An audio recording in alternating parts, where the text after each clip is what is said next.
Palakkad Koottanad road മുറിച്ചു കടക്കുന്നതിനിടെ ട്രാക്ടറിനടിയിൽപ്പെട്ട് വയോധികയ്ക്ക് ദാരുണാന്ത്യം. തണ്ണീർക്കോട് സ്വദേശിനി സാവിത്രിയാണ് മരിച്ചത്.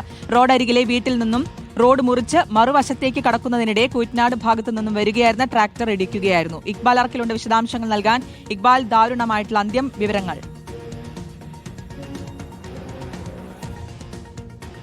പാലക്കാട് കൂറ്റനാട് തണ്ണീർക്കോട് പാതയിൽ ഉള്ള ഒരു റോഡരികിൽ തന്നെയുള്ള വീട്ടിലാണ് ഈ 65 വയസ്സുകാരിയായിട്ടുള്ള സാവിത്രി താമസിക്കുന്നത്. വീട്ടു മുൻവശത്തെ റോഡ് മുറിച്ച് കടക്കുന്നതിനിടയിലാണ് ഈ ട്രാക്ടർ സാവിത്രിയെ ഇടിച്ചു തെറിപ്പിക്കുന്നത്. മാത്രമല്ല, ഈ ട്രാക്ടറിന്റെ അടിയിൽ സാവിത്രി കുടുങ്ങുകയും ചെയ്തു. പിന്നീട് ഈ സംഭവ സ്ഥലത്ത് വെച്ച് തന്നെ സാവിത്രി മരണപ്പെട്ടു എന്നുള്ളതാണ് പ്രദേശവാസികളിൽ നിന്നും ലഭ്യമാകുന്ന വിവരം. ഈ അപകടത്തെ തുടർന്ന് പിന്നീട് നിയന്ത്രണം നഷ്ടപ്പെട്ട ട്രാക്ടർ മറ്റു വാഹനങ്ങളിൽ, പ്രത്യേകിച്ചും ഇരുചക്ര വാഹനം ഉൾപ്പെടെ ഇടിച്ചു തെറിപ്പിച്ച ശേഷം സമീപത്തെ മറ്റൊരു വീടിന്റെ മതിലിൽ ഇടിച്ച ശേഷമാണ് ഈ ട്രാക്ടർ പിന്നീട് നിൽക്കുന്ന സ്ഥിതിയും ഉണ്ടായത്. രാവിലെ 11:30 ഇത്തരത്തിൽ ദാരുണമായ ഒരു അപകടം പാലക്കാട് കൂറ്റനാട് മേഖലയിൽ വെച്ച് ഉണ്ടായത്. തണ്ണീർക്കോട് സ്വദേശിയായിട്ടുള്ള 65 വയസ്സുകാരി സാവിത്രിയാണ് ട്രാക്ടറിന് അടിയിൽപ്പെട്ട് മരിക്കുന്ന സ്ഥിതി ഉണ്ടായത്. ഇക്ബാൽ അർക്കലാണ് വിശദാംശങ്ങൾ നൽകിയത്. പാലക്കാട് കൂറ്റനാടാണ് അപകടമുണ്ടായത്.